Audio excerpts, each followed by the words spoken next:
I want to read you this little brief passage. It's the end of the Sermon on the Mount. We've been calling it the Red Letter Podcast.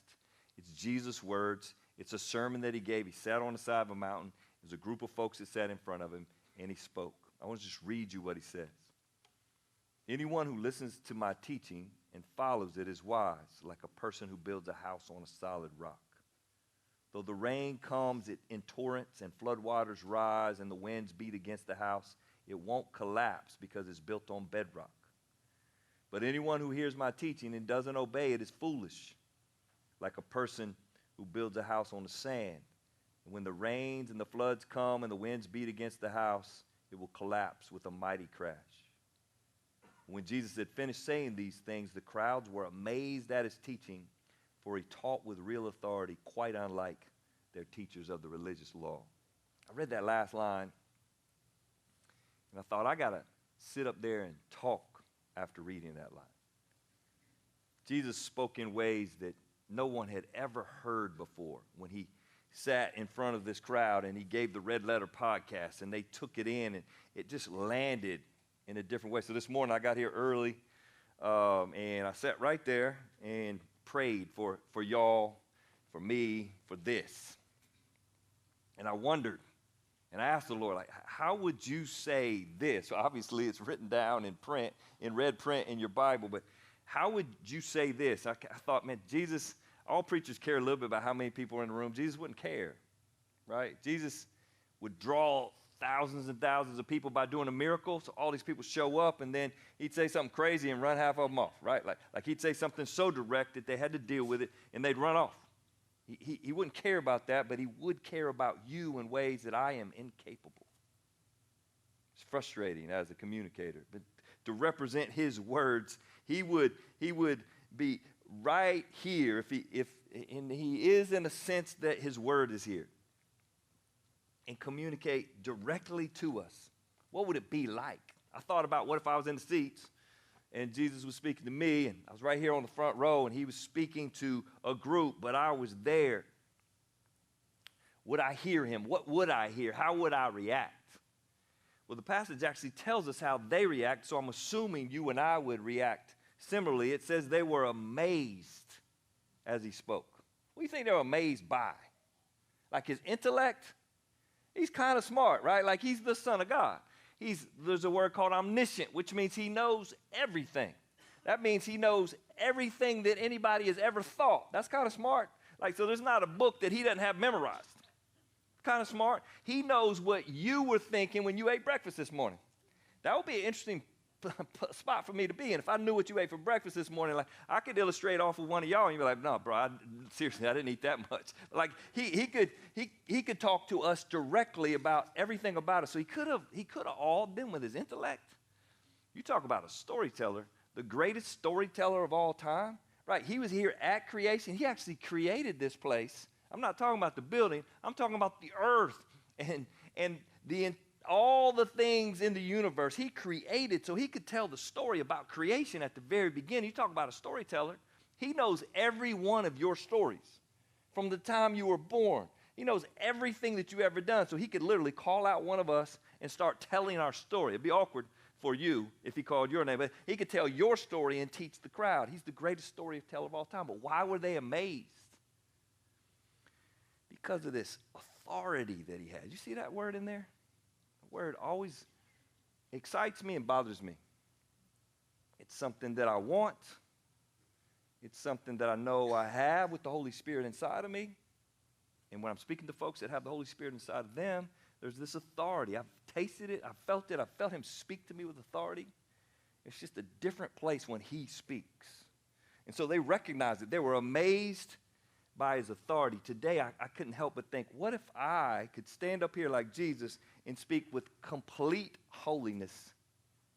Like, I identify with y'all because I am one of y'all, right? Like, I'm a sinner.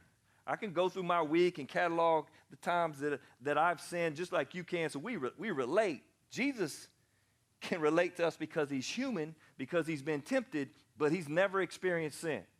He's never rebelled against God. So what if the preacher was Jesus and he spoke to us and he had never sinned? What would it feel like to hear from a man like that? And then I thought maybe even more. I love you, but I'm super limited in my love. Some of you I don't even know. But he would be able to stand here or sit here or however Jesus would do it and completely love you. You would sit and listen to his words, and he would completely love you. You've been in a position where you felt loved by somebody else? It's a wonderful place to be. He demonstrates that even while he's speaking to these folks on the side of a mountain. If you've met Jesus, you've tasted this, and it's ridiculously good to feel loved unconditionally, like he's never leaving me. He loves me. I really think that he would address our hearts. I can't imagine what it would be like if Jesus was here instead of me, how he would get to your heart and to my heart.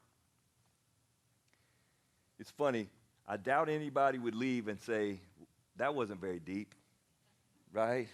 Like a lot of times we have our own, our own measurements of what deep is, especially those folks that go to church a lot. Like they go, oh, that wasn't deep, or like we have all this stuff. But Jesus, this is a kid's song. What I just read, there's a kid's song about it, right? Yeah, anyway, okay, do hand motions to it and all that. And yet Jesus, when Jesus speaks it, he speaks it straight into your heart. And it's got depth because it goes to your heart. I wonder how he would address our hearts. Men in the room, I wonder how he would address your heart. This story's about two men, right? It's really for everybody. So it's not leaving the ladies out or kids out in the room. But it's certainly appropriate, man, for us to think about how he would address us. I kept thinking, if he set up, if Jesus was here instead of me, I think I would be a little enamored by his leadership, because that kind of authority, like I'll just be watching and trying to get it. And then the power which he may speak with. As a man, I think I would interact with that. This is just the sheer power. Jesus, according to the scripture, was not like an imposing figure physically, but I imagine the way the words came out of his mouth, there was power to it. But I kept thinking about us men in the room, like those of us that are cynical. Like he would know who you were. First of all, I don't. But have these, some of us have these deep hurts that make us cynical. Some of us just lived a long time. It makes us cynical. It makes us question whoever's speaking or just words in general. And some of that's really founded. But Jesus would, I believe, with his words, cut through to us with his love. And I kind of wonder what I would do if I was loved in a room like that with a man's words. I wonder how I'd hold up, quite honestly. Would I start crying? What would happen to me if I felt love? Would I run away from it? Would I stay in it? I'm reading his words today. So, like, we all got a choice to make. I'm flawed in a variety of ways, but I'm reading his words. And I believe he had these words recorded because he wanted to demonstrate his holiness and his love for people. And even men in the room. He wanted to get to us. Seems like we're the hardest ones to get to. So read this story one more time. I'll just read the verses where he puts forth this metaphor. And there's a simple question to ask. Which man are you? It really is more like, which person are you? I truly believe that's what Jesus meant when he told it was, which person are you? Male, female, kids in the room. But certainly for the men in the room, this is a great question. This story seems particularly masculine. I'll read it to you. Anyone who listens to my teaching and follows it is wise, like a person who builds a house on solid rock. Though the rain comes in torrents and the floodwaters rise and the winds beat against the house, it won't collapse because it's built on bedrock. Every man in a room ought to have ought to feel that a little bit. Like I hold up. Would I hold up? But anyone who hears my teaching and doesn't obey it is foolish, like a person who builds his house on the sand. And when it rains and floods, and the floods come and the winds beat against the house, it will collapse with a mighty crash. There's two guys in the story. They're alike in so many ways. They're alike Americans in so many ways. Americans are consumed with their homes, and we have been for a very long time, right? But 50 years ago, some of y'all a little older, not nearly as consumed as we are with our homes now, right? Now we got like a TV station directly targeted at our homes, right? You got all these different personalities trying to renovate homes. Anybody watch any of this stuff? I got to watch it every once in a while, which I hate watching it because that means Cheryl's going to want something fixed. So, but we watch the shows occasionally on HGTV. Some of y'all actually fill out the little form every night hoping to get the dream home, like in Colorado. It's worth like $1.5 million, right? Anybody wait to go to Colorado? I hate to tell y'all, there's other people filling that same thing out. But anyway, there's like people dreaming about homes. We've got stores. You drive down the street. When I was growing up, there weren't stores dedicated to the home except for a little Ace Hardware way back in the corner of town. Now we drive by the big orange sign, the big blue sign. Like they built these big old stores because you love your house and you want to work on it. Sometimes I hate them stores. I went to Lowe's this week. Forgive me if you work at Home Depot. I went to Lowe's last week and bought some Trex. Anybody know what Trex is? It's boards. It's composite boards that aren't supposed to rot. So we're building a deck, and I got there. They were 16-foot boards. I have a Suburban. Just for those of y'all that don't know, Suburbans don't hold 16-foot boards. I needed 20 of them, not just one, because I think I could have figured one out. I needed 20 of them. So it took me about an hour. But I got all 20 in my Suburban. Thank you so much. Yes, sir. I had to build some stuff in my Suburban for it to work, though. You know how this is. Like I put the seats up, and I ran the board all the way to the windshield, which is a little scary because if you go too hard, you knock your windshield out. But I got all the boards, all 20 of them, which are right by my head while I'm driving, by the way, and then all the way at the bottom. And I found this box in Home Depot, and I set it up under all these boards, and then eventually it got to, long story, I had to rig it, and I bought another board cut. And anyway, I got it. I got home. 2 miles, we made it because we're working on our daggone house, right? That's what we do as Americans. And Jesus, he tells the story, and that's what he does. He gets like right in your business with something real to you. So he tells about these 2 houses, these 2 men, 2 houses. He says they're both alike. They're building something. They're building a house. Now in the Bible uses the word house a good bit. It refers sometimes to the literal house, which we just talked about, but it often refers to your life as your house. It's an interesting thing to ask the question about this morning. What kind of house am I building with my life? What's significant about your life?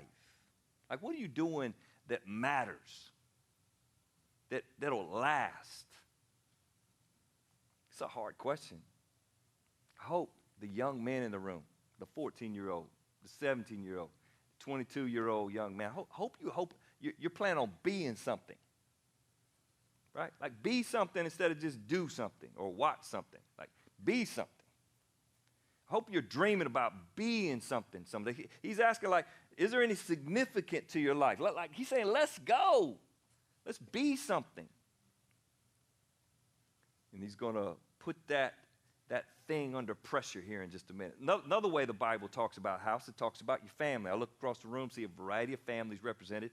It'll call, like in the Bible, called the house of David. It doesn't mean the physical house of David. It means his family.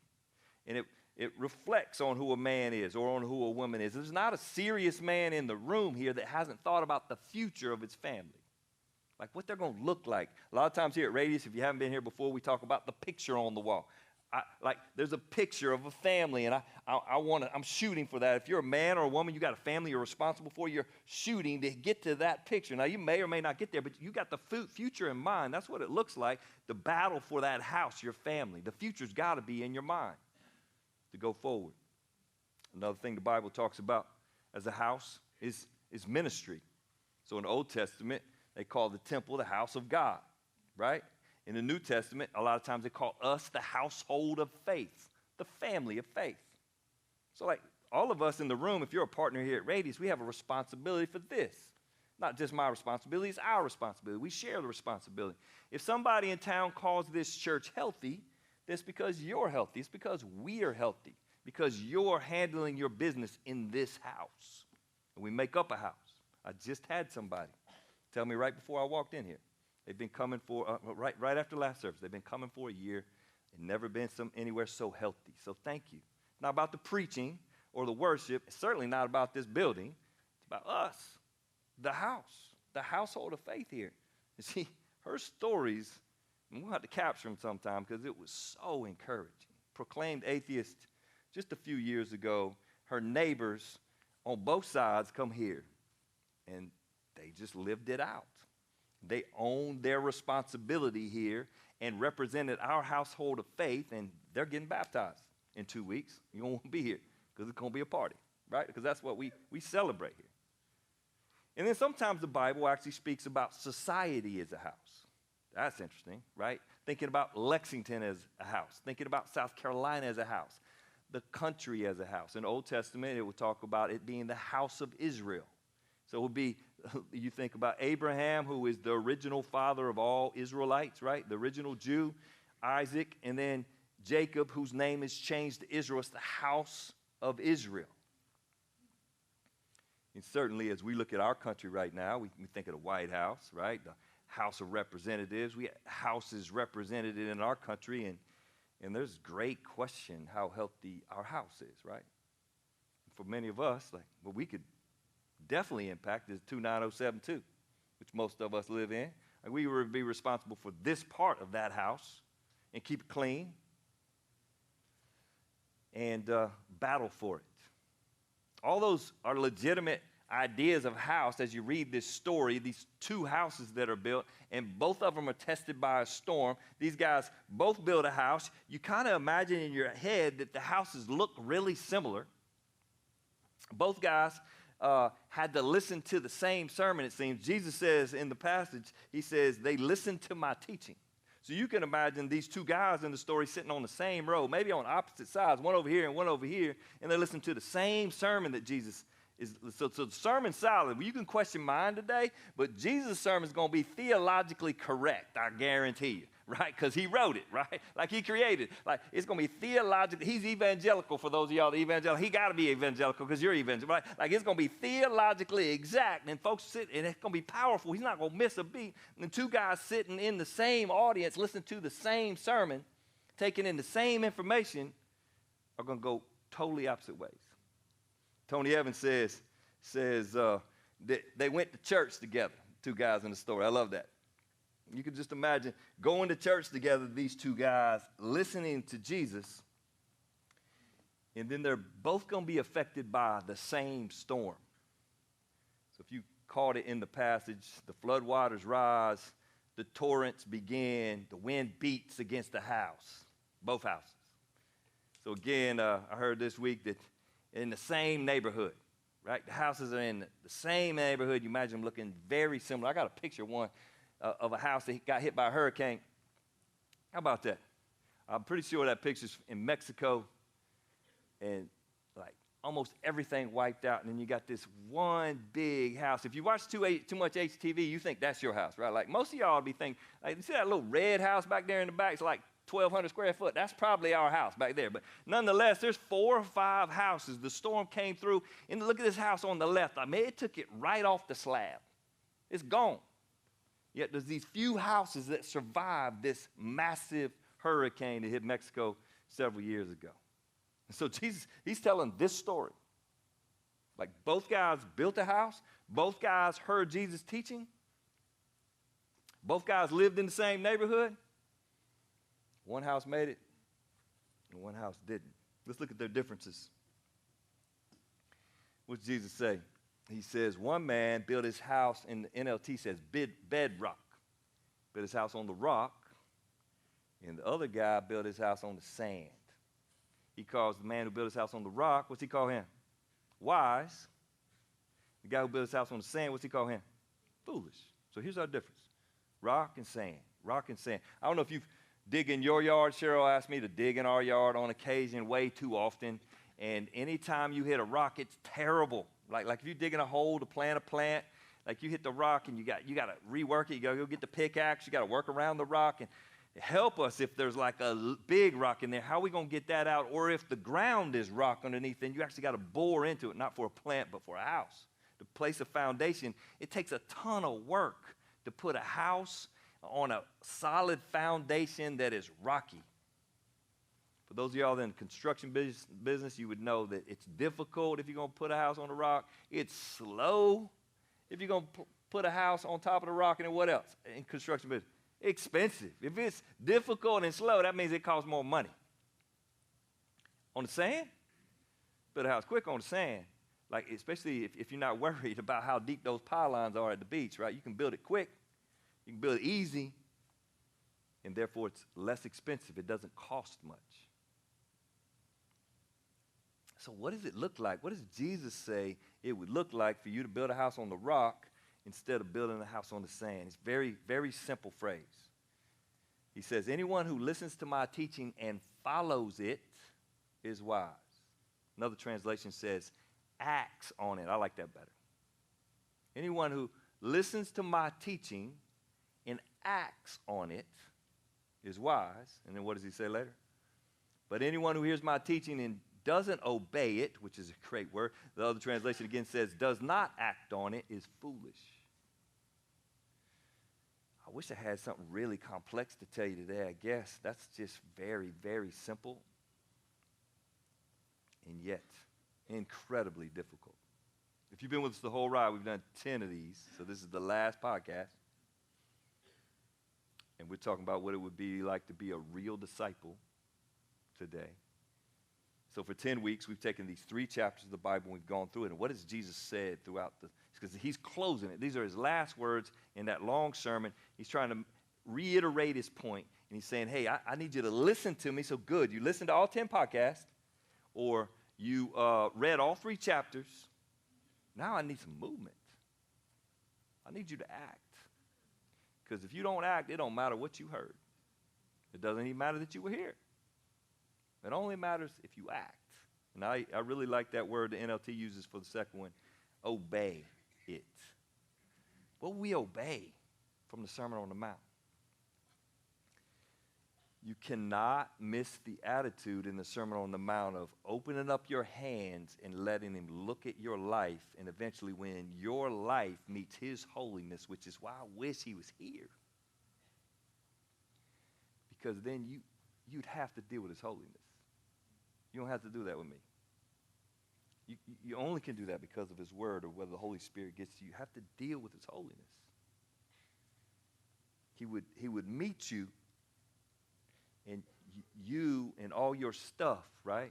Some of it's been done to you, some of it you've done. Doesn't really matter. All that stuff will be exposed to his holiness, and you feel it. And I can't reproduce that for you. You'd feel it. And it would be awful in some ways. But because at the same time, he can present holiness and love as you felt him see all of your stuff and how short you come of who he is.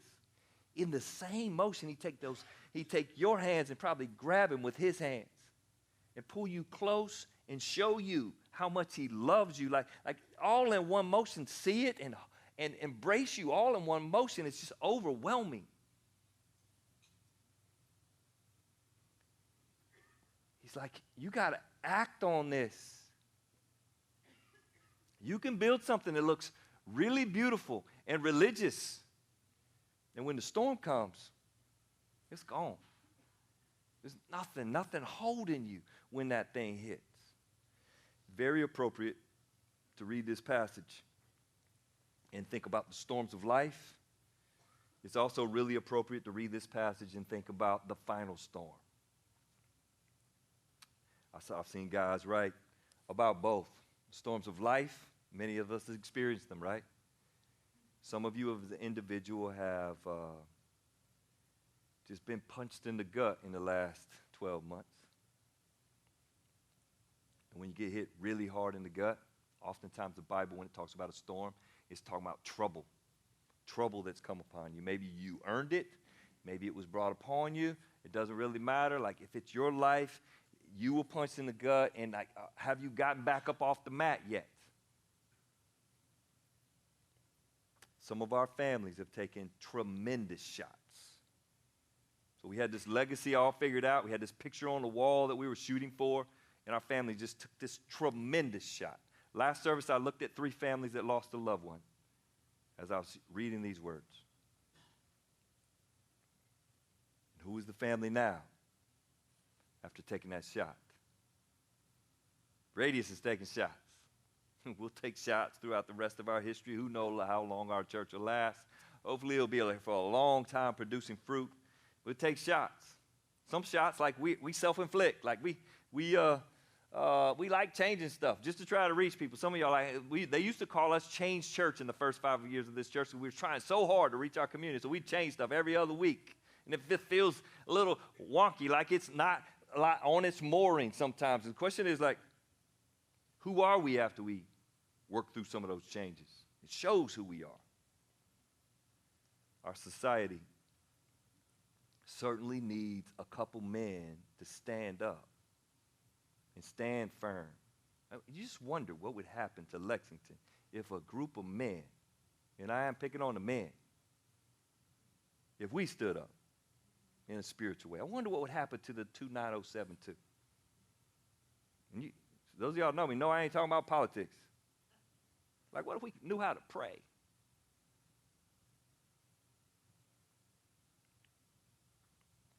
It's a powerful little story, isn't it?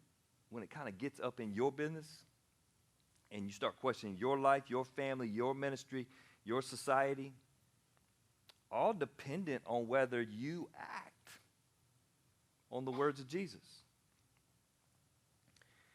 What's really cool about, I don't know, like the annual or some of the hard shots that we take, those of you that know Jesus, is that oftentimes I waffle pretty good when I first take the shot. But as I get through the initial contact of whatever the shot is, there's this mooring that was placed in me when I believed in Jesus, and I am founded. My foundation is in that rock. And it takes me a minute sometimes, right? Like sometimes I get really grumpy for a while. Sometimes the wrong words come out of my mouth. Sometimes I run away for a minute, but I can't get away from this thing I'm connected to. A few weeks ago, we said we were tethered to it. And it brings this strength. I'm so glad to have my feet planted on this foundation. And we want that for all of us. Because when the storm comes, it becomes apparent whether you're planted in the rock or in the sand. It's a pretty interesting story. The disciples get tested. Remember when Jesus is walking the earth, he goes out on a boat with the disciples. You remember this big storm comes up? Evidently a crazy big storm because the disciples are freaking out, and they're veteran fishermen. And where's Jesus? Anybody remember? He's asleep. I hate the part that says his head's on a pillow. Like, at least if you're sleeping, sleep uncomfortably in the boat. Like, his head's on a pillow. He's out. He's sound asleep. And what are the disciples doing? Freaking out. They're going the other direction. They're freaking out. They're yelling, hollering. And I don't know, sometimes you wonder if Jesus, like, open up his eyes, just like watching, just see what's going on. He's sound asleep because why? Because he snaps his finger and the wind stops. He knows the boat's not going to sink. He knows everything. We can't be that. We're not the living God. So it doesn't seem right in some ways. And on the other hand, because the living God is with us, and sometimes it takes me to get through the storm a little while to remember he's asleep in there. Maybe I ought to relax because he's with me. What a great gift to have Jesus with me. Maybe better said, me with him. So the temptation is for all of us is to try to build our house, life, family, right? Ministry, society. It's to try to build our house on sandy rock, right? Because we kind of like the sand. In the Bible, oftentimes sand refers to human wisdom. So we kind of like the sand, but we know we need a rock, so we kind of want sandy rock or rocky sand. Like can we have a little bit of both? What's James 1 say? He calls it a double-minded man. A double-minded man ain't nothing. Matter of fact, Matthew would say it cancels each other out. He's speaking to the Pharisees, Jesus speaking to the Pharisees in Matthew, and he says that what they're teaching cancels out the gospel. You can't have both. You can't have sandy rock or rocky sand. You got to choose. I'm believing in Jesus. I'm going to put my feet on Jesus. Or am I going to place it in human wisdom? And sometimes, as 1 Corinthians says, placing your feet on Jesus actually looks like foolishness to those who have their lives built on human wisdom, right? Why are you taking so long? Why does it cost so much? Like you could already have built that house, says those who argue for human wisdom. I'll read you a couple more verses, we'll quit. This is 1 Corinthians. So if you know your Bible, in Matthew's actually quoting Jesus, so that's why it's in red. That's Jesus talking, red letters. You come to 1 Corinthians, this guy named Paul is writing to a church. He writes something really similar, and it's going to bring a little clarity for us. He's writing to a church that's already, Jesus has died, buried, rose again. There's a church established. It's in a town called Corinth. So 1 Corinthians, here's what Paul says to them. Because of God's grace to me, Paul talking, I have laid a foundation like an expert builder. Now others are building on it. But whoever builds on this foundation must be very careful. For no one can lay any foundation other than the one we already have. Dash, Jesus Christ. So what's the firm foundation? It's Jesus. This is a crazy passage in 1 Corinthians because he's saying, if you believe, I came to town, Paul saying, I preached the gospel. You believed in Jesus Christ. So you have founded yourself on the rock of Jesus Christ, if you're a believer. And if that's the case, then your house survives the storm, the final storm. We got the storms that come across our families and stuff, but there's this final storm that's coming, the final hurricane that's going to wipe everything that's not connected to Jesus. And only those connected to Jesus are going to be there to last. We call that the Great White Throne. And at the Great White Throne, everybody who shows up at the Great White Throne, their house collapse mightily. Their home, their family, their ministry, their society, all those things can happen and be built on the sand. When it meets the final test, it won't pass the test and will face the living God and be judged. And there's only one judgment, and that would be hell. So if you haven't believed in Jesus today, man, it's not too late. Not too late to place your foundation in the rock.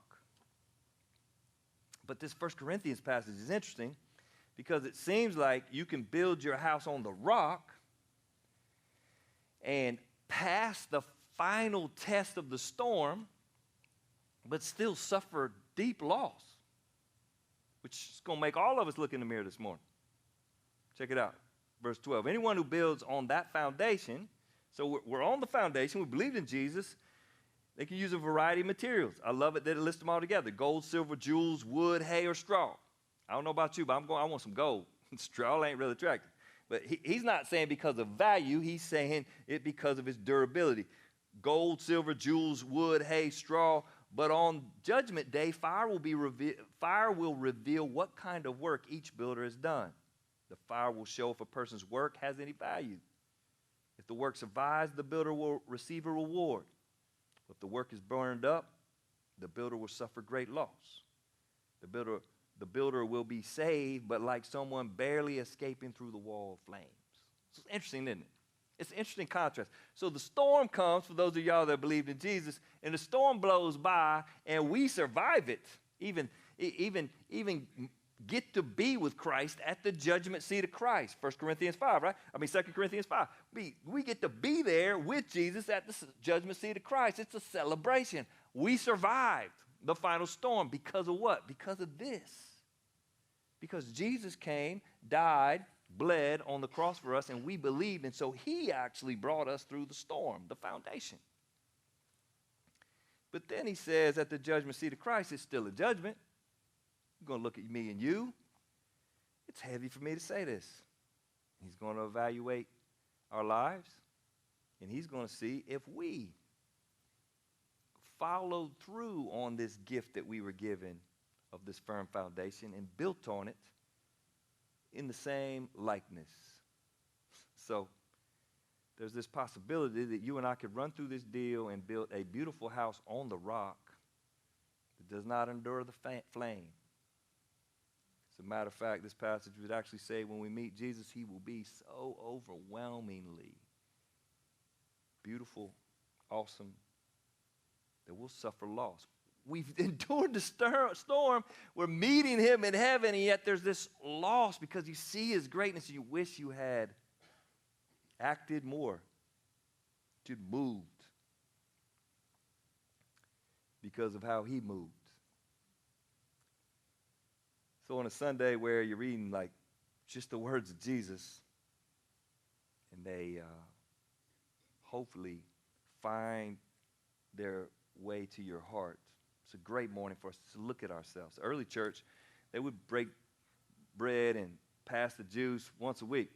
They actually passed 1 cup, so, you know, it's been a little awkward for us, right? The bread was leavened, so it crack up like saltines. They do that every week. But one of the things that they really started to work toward, because at the beginning people started taking for granted they could come to church, they would do this and just do it. And they do it with the meal. And Paul actually writes a letter and says, hey, examine yourselves. Don't start taking this thing for granted. You were saved. Like, you're going to endure the final storm because of this, because of what Jesus did. So evaluate yourselves. Look in the mirror before you come take it. So today, as we worship, if you know Jesus, you got all the reason in the world to sing your brains out, right? Because your house will endure because of what he did. But it also is a great time as you worship and celebrate for what he did, ask the question for how am I acting because of what he did? Man, if you've not met Jesus, today is a great day to look in the mirror and go, no, my house, like all I've ever known is human wisdom. This couple that came up just right after the last service, like we had our whole house built on human wisdom, and our neighbor simply shared the good news about Jesus. And it started to make sense, and then it really connected, and now we've attached our foundation to this rock. And you can do that today. You can make that decision today.